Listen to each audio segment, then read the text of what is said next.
First day of 2026. Queue tadi panjang sangat-sangat. I tunggu lama gak? Dalam 20 orang weh. I tunggu. So ni dalam ni. Orang cakap sedap sangat-sangat. Weh tapi rapuh lah. Bismillahirrahmanirrahim.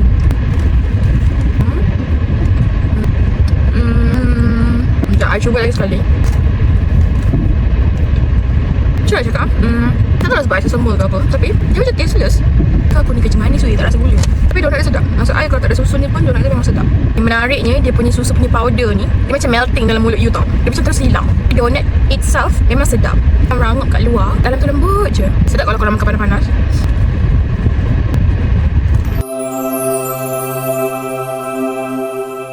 Kita try lain pula. Ni I beli premium flavour.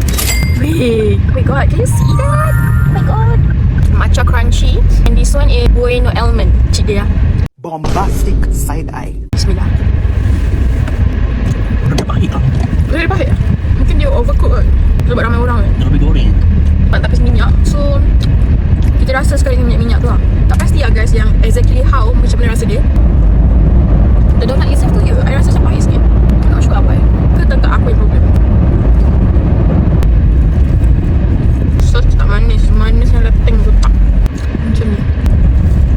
Kan? Macam cakoi kan? You guys pernah tak makan cakoi dekat Shah Alam? Pasar malam Shah Alam. I tak sure lah kat mana. Tapi masa I belajar dulu lah dekat UiTM Shah Alam. Cakoi dia memang lembut sangat-sangat. Exactly macam ni lah. Tapi ni pernah I. Sejak orang pernah makan lain. My husband bagi 9/10.